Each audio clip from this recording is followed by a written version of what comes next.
Hi, and welcome to the next episode of Belly to Belly. And we're here today to talk with our great friend, David Rose from USXP. How are you, David? Hey, Bill. Ahoy. Good to see you. Ahoy. Wonderful to see you as well. So we're here to talk about site selection, and you've recently launched a site selection tool. Before we hop into that, though, let's just so there's context for folks, if you don't mind just taking a second and sharing what USXP does to help international companies expanding to the U.S. Yeah, just by background, Bill, I'm a long-time operator. I've done 5 venture-backed tech startups. I'm a 3-time CEO. And how this got started is I got recruited by a German software company who was trying to hire a U.S. CEO, and that wasn't a fit. But I said, look, I know how to start a tech business. I really like you guys. Why don't we just do this as a side project, help you launch your business, and discover there's just shockingly no good mechanisms to help companies launch in the US as a complete package. So we started USXP to basically provide launch services as a managed services when companies want to come into the US. So that's kind of the backstory on how we got into this. And if you we've mapped out the process, there's like 64 steps. And the very start of that process is you really need to know where your address is going to be before you can take any other steps. And that's not a trivial decision point. So we've created a framework. We've always done as a consulting basis, like, hey, here's the 10 things we want to take a deep dive into that you need to consider before you actually start with your US expansion process. And then we made a digitized tool to make that more streamlined and go a little bit faster, hopefully. Very cool. So yeah, if you want to walk us through the tool. So, what does it do? How, if I were a company, what would I experience as I go through it? Well, there's 9 criteria we look at. And so almost all of our clients are venture-backed tech companies. And so, of course, when most venture-backed tech companies from Europe come to the US, they think they need to go to Silicon Valley because they're in tech, right? Which may or may not be the right place, but probably not. Or they decide they're going to go to New York City because they've been there before, there's some familiarity. And that may or might not be the best place either, but I think what's most important is you're very thoughtful about where you're going to come and know that there are more than 2 options in the U.S. It's a pretty big place, right? And so we look at a bunch of different options, a bunch of different selection criteria. Yeah, I'm just actually looking at the kind of landing page. So it's everything from time zone to access to talent, operating costs, startup ecosystem, ease of travel, social disposition. A lot of those things are probably intuitive. You talk about costs and access to talent. The one we weight the heaviest in these selection criteria is actually time zone. I think people underestimate how important it is to have operating overlap with the parent company. So, for example, if you're coming from the UK or Germany to the US, you'd really want to be on the US East Coast because you're going to have a couple of hours of operating overlap with the parent company. But if you go to California and you're coming from Germany, for example, you're going to have no operating hours of overlap.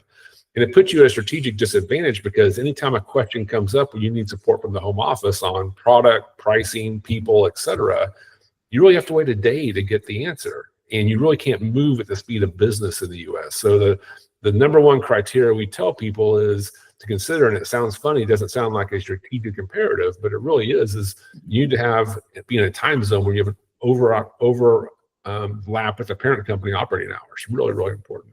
It's funny you say that. For us, in terms of what we've seen with companies, but I would say that is certainly very high on the list. And then parallel to that, I would say where their customers are is sort of the two.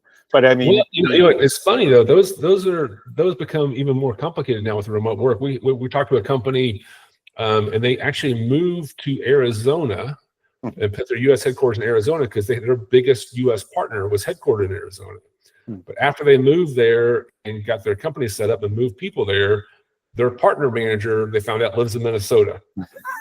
And so you can't necessarily just pay, but headquarters, right where your partner or customers are, because the person you deal with in the remote work world may not be anywhere near where the parent company is. Maybe you want to ask a few good follow-up questions. For sure.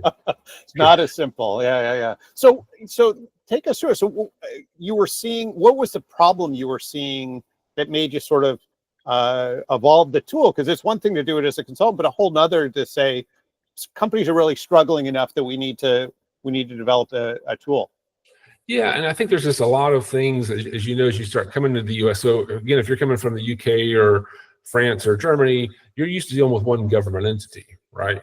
And part of the complexities of doing business in the U.S. is you have the U.S. federal government, and then you're going to have U.S. state governments. And most people don't realize that you have a federal tax. You think about tax costs or tax burden. There's a federal income tax on profits, but there's also a separate income tax on profits at the state level.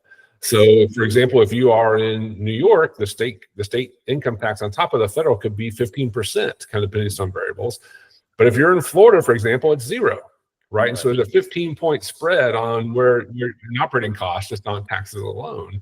And those things, same things apply to salaries, benefits, all sorts of things that you need to take into consideration for what the costs do. And so that that's a really, really important piece. And I think a lot of the companies that we work with, I'm shocked at how few have a detailed pro forma financial plan for their U.S. operations.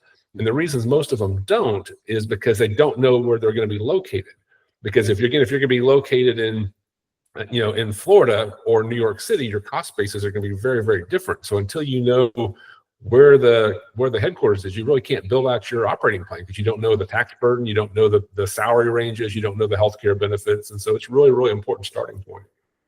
Yeah, no, that's so important, and obviously in a week or in just 5 days, we're going to be seeing each other at an event, and one of the things that we see as well is companies coming to U.S. trade shows, to events with their headquarter address on their on their business cards and their collateral. And probably one of the first things we learn in marketing is that Americans want to buy from local people. They want to buy from people in the US, and putting that is just a big red flag for companies you're trying to sell to as well. And I guess the taxes and sales and certainly being near customers and all those things are key. When you look at the process or the time zones as well, it is, with time zones, it seems like there's such an opportunity to be efficient, looking where there's an easy airport flight to get to. And I guess, do you get into that kind of detail as well? You do, because people don't realize how much, just how big the U.S. is. You travel a lot, and it's not only access to a major airport with direct flights, but also access to, you do a lot by driving in a lot of cases. We don't all travel by boat, Bill. Right. Some of us have cars. And so it's not only access to major airports, but it's also access to be able to get in the car and drive to a large number of customers or partners is also an imperative. We have a client that I really like from Hong Kong. One of our clients, the CEO moved here before we started working with him, and he moved to Tallahassee, Florida. And Tallahassee, Florida is lovely. It's really pretty. It's a state capital. It's a university town. There's moss on the trees. It's close to the ocean. But they're in a really technical field, and he was shocked to find that he could not find like a head of DevOps that had the qualifications that he wanted to work in the Florida office. I'm like, well, you live in Tallahassee. There's not really a big tech community there. And then same thing about the airports. He got frustrated because he's like, anytime I want to fly to a customer meeting or meet with an investor, I have to fly to Atlanta and then fly to my destination. There's so few direct flights from that size airport. So those are some of the details that we take into consideration. And another one of the details we look at is a lot of companies coming to the U.S. for the first time, or maybe looking at operations, aren't aware that there are subsectors that are geographically specific. So, for example, if you're going to be in biotech, you'd want to look at Boston or Research Triangle Park, North Carolina. If you're going to be in payments, you'd want to look in Atlanta. If you're going to be in crypto or Web3, you want to look at Miami. And so there's all these kind of subsectors that you want to think about with access to talents and ecosystems that are going to help support your business that are important as well. Oh, that's so cool. So and we've just got a minute or two, but what's the output? What does it look like? Do I get like a top 5 or top 10 things? Well, the tool isn't sophisticated enough for that. So basically, you get 8 top recommendations. So it'll weight all your answers. It'll give you a market recommendation. Of course, it's free to use. You can go back in and try different variables and see what kind of output you get. Very cool. Different inputs, you'll get different outputs. Right. So, and as you said, the time zone is the heaviest weighted. Are there other criteria that are weighted as well? Yeah, for sure. So there's, access. We talked about access to travel, access to talent, tech subsector. We big part of that. We also pick like social alignment or a political alignment. People don't realize in the U.S. Political leanings vary by market as well, and there's not a right or wrong answer. Just know what you're getting into. Like my client from Hong Kong is a super conservative guy politically. He lives in Tallahassee, Florida. From that perspective, he's very happy where he lives. You don't want to wake up in a place and be surprised about the local politics if you're completely unaware of the situation. That makes total sense. Well, it's same everywhere in the world, I suppose. But yeah, the U.S. is so big. You assume one politic, but it's not. Yeah, geographically. Well, this is so cool. So if it's okay with you, we'll put the link in the description and certainly your contact info as well. Is that okay for us to do? Yeah, for sure. And if you just go to the website, it's usxp.co, and there's a tools section. If you go to the tools section, you can access the site selection tool there. That's brilliant. Well, gosh, I'm so excited for this, and we'll certainly let our clients know about the tool, because all of them have site selection questions. It's kind of the first, as you said, so it should be the first thing on the list. So for sure. Stuff. Well, I'm looking forward to seeing you in about 5 days. Yeah, see you at Select USA, Bill. Thanks for having me on again. All right. Thanks, David. Take care.